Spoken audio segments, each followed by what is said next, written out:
Hi everyone. Well, Assessment 1A is over and probably a distant memory for many of you, but I thought it would be a good idea to take some time to give you all some overall feedback in an effort to help you with Assessment 1B. This is especially important because you have a rare opportunity. Assessment 1B is essentially the same as 1A, just with a writing focus instead of a reading one. So applying the feedback that I've given you could have an enormous positive impact on your next grade. Okay, firstly, congratulations, you did a great job. I've given you two types of feedback, in text and general comments. Please make sure that you read both. So the in-text ones are the ones that are written on top of your essay, where I've highlighted parts that you've done really well or bits that need improvement. And then there's the general comment, which has some information about what you've done well and areas that you can improve on. Let's have a look at what you all did well and what we still need to think about. Okay, you managed to choose an appropriate strategy or a learning need for Mia and Riley, and many of you did a great job of analysing the reading sample in general to show your knowledge of reading development. You chose appropriate learning strategies. Well done to those of you who told me how the learning strategy works as well as how it supports the need. This helps the reader to make connections. Some people made it really easy for me to find information, the information I needed, by stating the need or the strategy up front. For example, they said something like, Mia will benefit from this strategy because. You had some great ideas for lessons, which showed you're starting to develop an understanding of the skills needed at different levels of learning to read, which was great. You did a great job of telling me the benefits and limitations of your learning strategies. A special well done to those people who also mentioned what the teacher could do to combat the limitations. You used the e-text as your main source, just as we asked you to, and this helped you to keep on track with the information that you were providing. You did a great job with many elements of referencing and in-text citations. Just a couple of reminders here about when you're doing in-text citations, when you need to use quotation marks and page numbers and when you don't. And again, just a couple of reminders about referencing here. And at the bottom here, you can see that there's a link to the APA style guide. Many of you wanted to cite secondary sources, that is, you read about a researcher in Fellows and Oakley, but you didn't actually read the researcher's book. So let's have a bit of a look at an example of what you would do in this circumstance. So this is an example here where Grimm and Alter quote another researcher called Poppet in their book. You only read about Poppet in the Grimm and Alter book, but you didn't actually read Poppet's book. And you have you've shown that as an in-text reference. You don't need Poppet in your end list at all. You would just put in Grimm and Alter's book.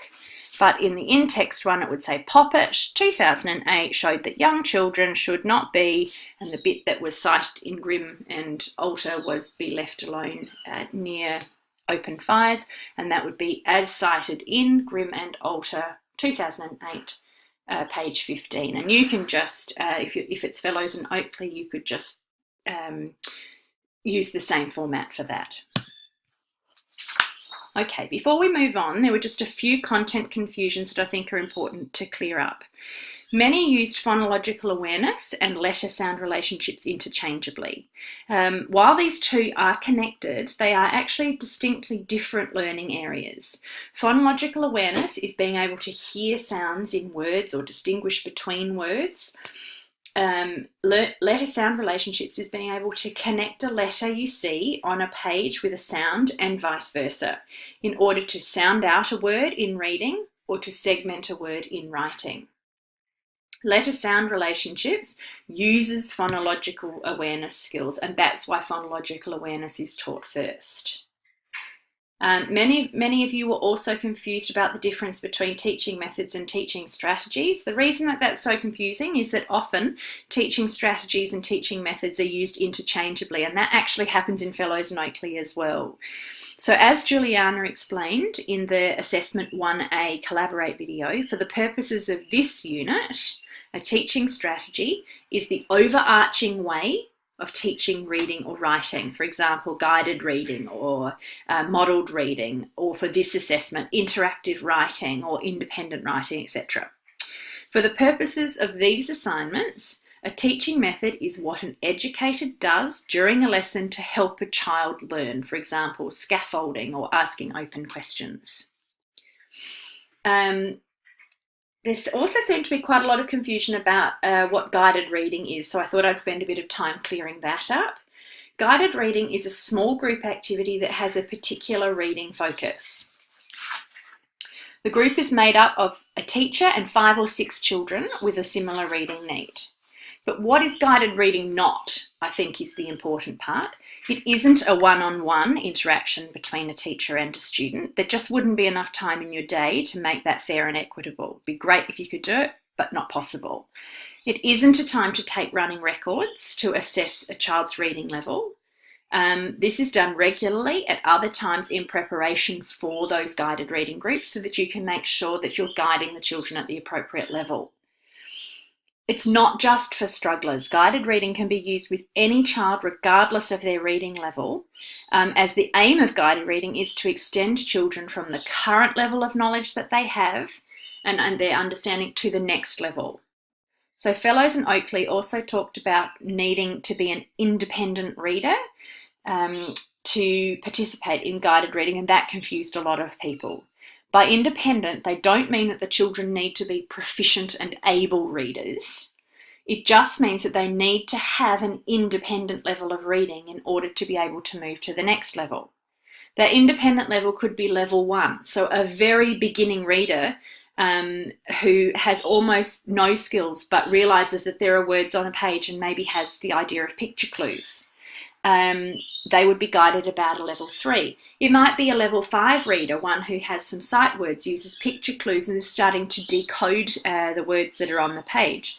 And they might have an instructional level of level 7, or it might be much higher than that. All right, let's have a bit of a think about what you can apply to the next assignment. Headings are really important. Folios are completely different from essays because you can include headings and subheadings. This helps you organise your information and it makes it easy for me to find it. I highly recommend that you do this in the next one, and there's a template on the Padlet to help you with what headings you might use. You identified a reading need, but you needed to tell me how you knew that that was a need. You could do this by analysing the reading sample and using examples from the recording to show the reading behaviours that you observed that led you to choose that need.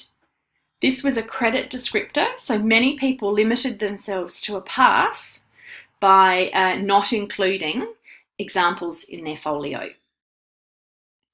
You need to follow the idea through. So some people fell into the trap of switching reading need or strategy when they got to their lesson outline. You need to use the same need and strategy throughout your response for each child. So for the next assignment, you will choose a writing need, and then you'll choose a writing strategy.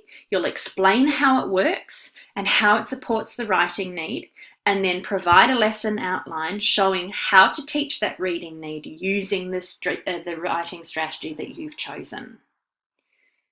Okay, curriculum links. A rubric descriptor says the e-text and other government planning documents. This is referring to curriculum. It's really important that you make connections between your work and the curriculum so that it doesn't appear random. Remember that the children in this particular one were in Year 1, so the appropriate curriculum document to use is the Australian curriculum, not the EYLF. Okay. Lesson outline versus lesson plan. This also confused a few people. A full lesson plan wasn't needed, but more than an activity was required. So all you need is a simple paragraph explaining the basic outline of a lesson from beginning to end, using the teaching strategy to address the need. The dot points in the template in the lesson section, so that had ICT and teaching methods and whatnot, are the things that you need to make sure that you include in the paragraph. You don't need separate paragraphs for those. In fact, it's more powerful for you to incorporate your teaching methods as you explain your lesson outline. With ICT inclusion, make sure it's in there. It's a descriptor for pass. If it's not in there, I can't pass you. Your lesson doesn't have to be an ICT lesson. You just need to demonstrate how you could authentically use ICT to help support the need. Okay, definitions was a big one. Many people wrote as if they were writing their assignment for me, who would know the meaning of the content words. When you're writing academically, assume that your reader is intelligent but might not have much knowledge on the subject. Just like when you started out, if Fellows and Oakley hadn't defined the key terms for you, you wouldn't have been able to understand what you were reading. So if you're using any of those jargony words, they need a definition. Okay, wider reading. You need to use the e-text as the basis of your assignment, even if you include wider reading. This is to help you make sure that you don't go off track. But you will need more than the e-text and curriculum documents if you want to achieve the higher grades. Okay, I can't stress enough how important it is to look at the rubric. We're effectively telling you exactly what we're looking for. This can be your checklist prior to submission. If you've missed even one tiny element that's required, so for instance, you forgot to include ICT, or you did the benefits and the limitations, but there wasn't really a comparison. You haven't fully answered the question and we can't pass you. If you want a credit, you need to look at what the credit descriptors are. What else do you need to make sure you have in there that's more than a pass so that you know what to include? And the same for distinction and high distinction. Okay, a bit of a word about self-plagiarism. In the past, it was okay to resubmit assignments if you'd done the unit before. The new plagiarism policy does not allow that. When you submit your assignment, you make a statement about your work, and one of the statements that you're agreeing to is that you haven't submitted the assignment or part of it previously. So self-plagiarism is when an author, that's you, recycles their work in part or in full, and that means using the same work for multiple submissions. You're not allowed to do that.